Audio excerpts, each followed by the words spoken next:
In this video, we're going to start our work on properties of exponents. And so the first thing I want to go over with you are these two vocabulary words, exponent and base. And so I know you've seen expressions like this, a to the m, but let's put some numbers so that we can talk about what those are. So let's say 2 to the 5th. Then we are going to call 2, or a, that's called the base. And then that small number, I know you know that that's called the exponent. So the m or the 5, that's our exponent. And what it represents, this is just some notation that represents repeated multiplication. So it basically tells you that you're going to take the base 2 and multiply it times itself 5 times. So the exponent tells you how many times you're going to multiply the base times itself. So exponential form is just a shorthand for repeated multiplication. So in our first example, we're asked to change these expressions into exponential form. So you notice that we have all these 3's. So 3 is being multiplied times itself many times. So 3 is definitely the base. And then since there are 5 3's, then our exponent is 5. So 3 to the 5th is exponential form for number 1. In number 2, what's the base? What's being repeated? If you said negative 2x, you're absolutely right. Now I want you to notice that in the original problem, there were parentheses around the negative 2x, and that was to help you because in the exponential form, you're also going to want to write parentheses around your base, and then write in the exponent, which in this case will be 3. The reason you want to do that is because these two things, these two expressions mean different things. The one on the left, the one we just wrote, that means negative 2x times itself 3 times. But the one on the right, that cube, that exponent, goes only with the x that's directly in front of it. So one thing that you want to know about exponential form is that if there's no parentheses, the exponent is going to go with just the item, the thing that's directly in front of it. So in this case, it's just the x, and the negative 2 will be a coefficient. So this expression on the right is the equivalent to negative 2 times and then 3 of these x's, which is very different from this expression, which is on the left. That one on the left would simplify to a negative 8x cubed, whereas the one on the right is negative 2x cubed. So parentheses, critical on number 2. Okay, look at number 3. Now notice this kind of relates to the last problem that we just talked about, doesn't it? Because you can see that it's only the y that's being repeated, that's being multiplied by itself. So y is the only one that's going to have the exponent this time. There's 1 6, and then there are 4 y's, so this expression is 6y to the 4th. Now we're going to go backwards now. Now we're going to evaluate some of these, which means find me a final number. And so in number 1, we've got negative 6 squared. There's a parenthesis, which means that the base is negative 6, and the exponent is 2. And so this is equal to negative 6 times another negative 6. So when we evaluate that, we get a positive 36. But that's very different from number 2. Notice the difference. I mean, it's not just that there's no parentheses. It's that in number 2, remember how I told you that that exponent, that 2 goes only with what's directly in front of it? It's only going to go with the 6. This little minus sign here, that's representing a negative 1. Negative 1 times 6 squared. So this time around, we will square 6. So the base, so again, base in number 2 is a positive 6, and the exponent is 2. So we're going to square 6, which is the 36, and then we're going to multiply it times a negative 1, or give the opposite, which is negative 36. So again, you want to keep number 1 and number 2 separate in your brain because they'll yield different answers with different signs depending on whether or not you have the parentheses.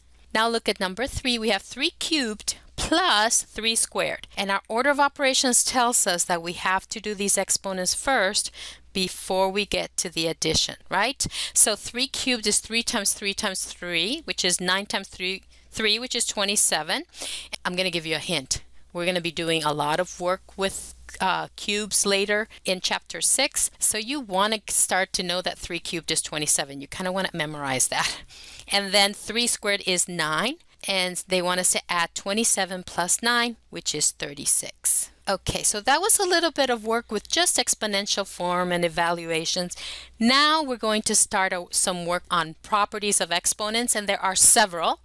And they're not the easiest to keep separate in your brain. So you're going to want to take really good notes now. Notes and examples. So the first property we're going to talk about, this one's called the product property. And why it's called the product property is because you're going to be multiplying 2 powers of the same base. You're going to multiply 2 exponential expressions with the same base. So 2 powers with the same base. And the property tells us to keep the base and add the exponents. So it says keep the base, don't change your base, but go ahead and add the exponents together to arrive at the final answer. So let's look at number 1. It's x squared times x to the 7th. You notice we have the same base. So we have x as the same base, and you notice that we are multiplying. So it's a product of the same base, and the property told us to keep the base and then add 2 plus 7, which is 9. Okay, but now I want to show you why that is. All right,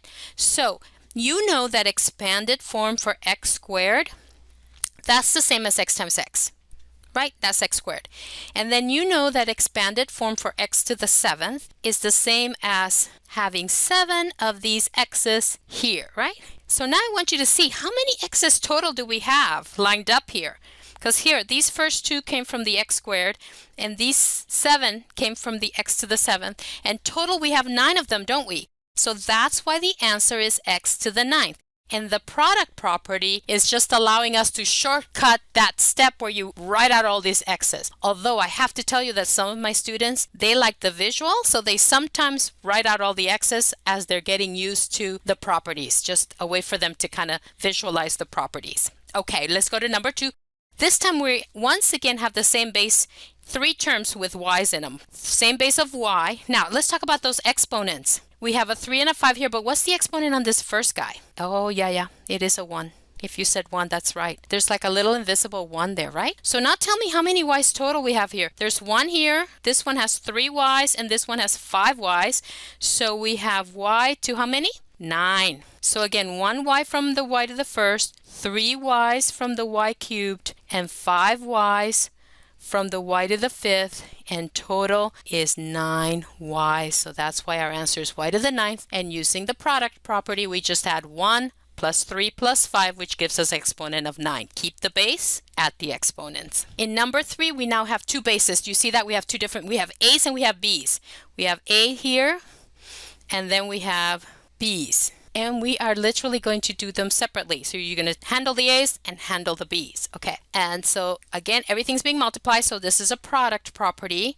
So we're going to keep the base for the a. And how many total a's do we have? Well, we have 9 here on the left, and then we have 5 more from the right expression. So total we have 14 a's. So a to the 14th for the a's. What about the b's? Well, we have 11 on the left, b, and then we have 7 more b's from the right side. So together we have 18 b's. And again, that's your product property where you keep the base, add the exponents together. Number 4, now let's talk about this 9 and this 2. Those are coefficients. They are not exponents, are they? They are coefficients. So we're just going to multiply 9 times 2 the way that you know how to multiply 9 times 2 for many years now, right? So that's going to give me a coefficient of 18. Now the x's, however, for those x's, we have an x cubed and an x to the 4th, and for those, we can definitely use our product property. We will keep our x base, and then we will add 3 plus 4 to get it 7. So 18x to the 7th is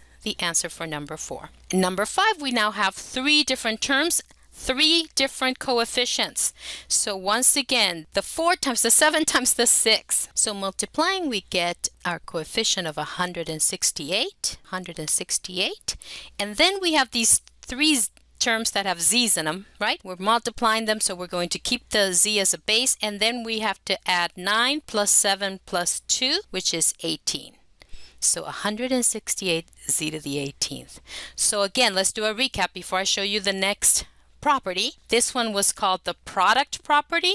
The product property, it's used when you're multiplying powers of the same base, and you're going to keep the base and add the exponents when you simplify. This next property is called the power property. Now we have a power of x raised to another power. You see that? X to some power, and then we raise it to another power. And so this time we're going to keep the base, but we are going to multiply the exponents. Multiply the exponents.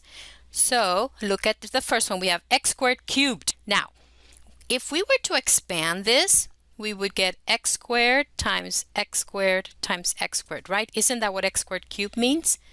And so now we could do this problem with our product rule from that we just went over a few minutes ago, right? And we knew that we would keep the base, and then we would add 2 plus 2, we get x to the 6, wouldn't we? So notice that our power property said just keep the x, go ahead and keep the base, but just multiply the two exponents, and notice that we do get x to the 6. So here's two different ways to do the same problem, and I wanted you to see that you get the same answer either way.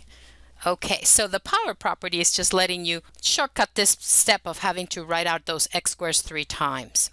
In problem number 2, we have an order of operations. What's the first thing that you remember about order of operations? What are you always supposed to simplify first? If you said inside the parentheses, you're absolutely right. Okay, so y to the 6 times y to the 4th, that's a product property. We keep the base and we add these exponents, and that's 6 plus 4 is 10. So we have 10 y's in the parentheses. Okay, notice we didn't multiply those two, the 6 times 4, because we have 6 y's in the y to the 6. We're multiplying it to 4 more y's from the y to the 4th. Total, there's 10. Okay, but we're going to take those 10 y's and now we're going to cube them. This is a power property problem, isn't it? It's set up like a power property. Notice it's got the parentheses and you've got the two exponents kind of next to each other there. And so now we're going to keep the base and multiply the 10 times 3 and get y to the 30. And I'm just going to show you again one more time that if I were to expand y to the 10th cubed, that it would be me writing these y to the 10th 3 times, and that I would have 30 y's. Do you see those? 10 y's here, add 10 more y's here, and 10 more y's here. So we get y to the 30th. I'm wanting you to see how these two properties connect with each other. Okay, step number 3. Okay, now look at this time. This time we do have parentheses, but inside the parentheses, we don't have anything we can simplify. So we're ready to go to the power property, which means that we're going to multiply these two powers, and then we're going to multiply those two powers, and we're going to keep the base. So x to the 18th times x to the 15th.